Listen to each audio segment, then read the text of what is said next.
Praise the Lord. సర్వలోకమునకు రాజై ఉన్న యేసుక్రీస్తు ప్రభుల వారి పరిశుద్ధ నామమునకు సకల ఘనత మహిమ ప్రభావములు యుగయుగములు కలుగునుగాక. ఆయన మిమ్మును ఏలునుగాక. ఈ దినపు యేసయ్య జీవపు మాట. యెషయా ప్రవచన గ్రంథం 43వ అధ్యాయం 15వ వాక్యం. ఇశ్రాయేలు సృష్టికర్తయగు నేనే మీకు రాజును. యేసయ్య వలన చీకటిలో నుండి ఆశ్చర్యకరమైన వెలుగులోనికి పిలువబడి యేసయ్య గుణాతిశయములను ప్రచురము చేయు నిమిత్తము ఏర్పరచబడిన వంశముగా, రాజులైన యాజక సమూహముగా, పరిశుద్ధ జనముగా, దేవుని సొత్తైన ప్రజలుగా ఈ ఆత్మీయ యాత్రలో ఆనందకరమైన దేశము కొరకు ప్రయాణిస్తూ ఉన్న నా దేవుని పరిశుద్ధ దైవ జనాంగమా, యేసయ్య మనలను సృష్టించిన, నిర్మించిన, రూపించిన సృష్టికర్త, నిర్మాణకుడు, రూపకుడై ఉన్నాడు. ఆయనే మన రాజుగా ఉన్నాడు. యేసయ్య రాజులకు రాజు, ప్రభువులకు ప్రభువై ఉన్నాడు. ఆయన నిరంతరము రాజై ఉన్నాడు. సర్వయుగములలో సర్వలోకమునకు సకల జనులకు ఆయనే రాజై ఉన్నాడు. పురాతన కాలము మొదలుకొని ఆయనే దేవుడు, ఆయనే రాజు, నిరంతరము రాజై ఉన్నాడు. ఆయన మహిమగల రాజు, ఘనమైన మహారాజు, యూదులకు రాజు, ఇశ్రాయేలు రాజు, యాకోబు రాజు, నీతిపరుడు, రక్షణ గలవాడు, దీనుడైన రాజు.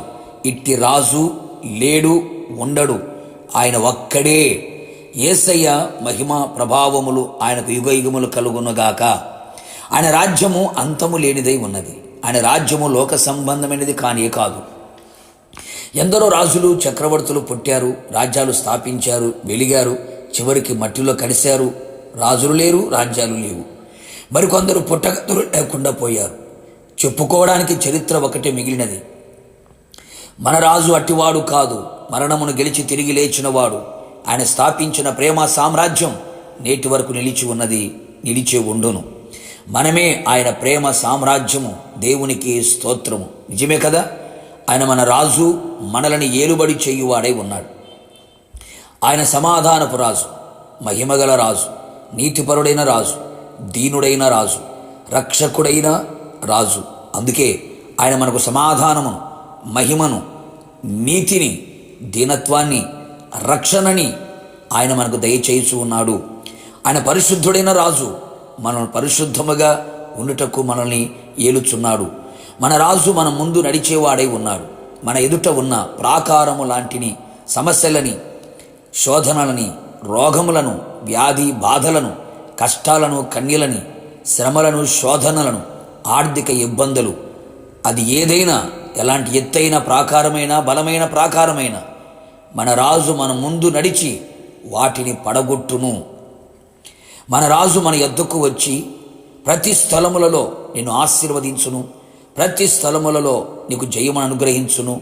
ప్రతి స్థలములలో విజయోత్సవములతో నిన్ను ఊరేగింప చేయును. ప్రతి స్థలములలో ఆయన నిన్ను కాపాడును.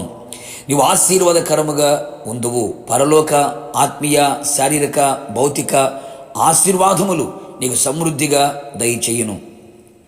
మన రాజు విమోచకుడై ఉన్నాడు.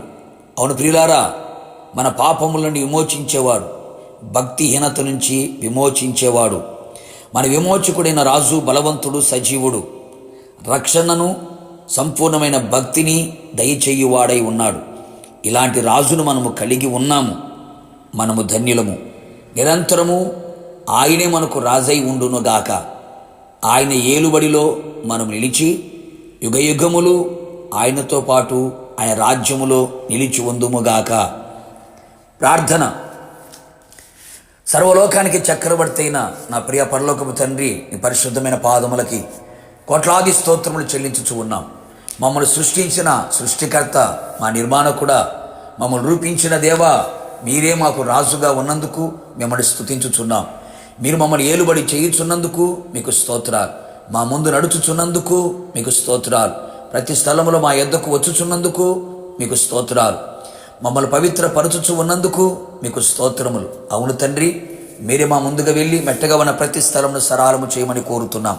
ప్రతి విషయంలో మీరు మాకు రాజుగా ఉండి మమ్మల్ని ఏలుబడి చేసి నీ నిత్య రాజ్యంలో చేర్చేంత వరకు సన్నితోడుగా ఉంచమని యేసు నామములో అడిగి పొందుకున్నాము తండ్రి. ఆమేన్.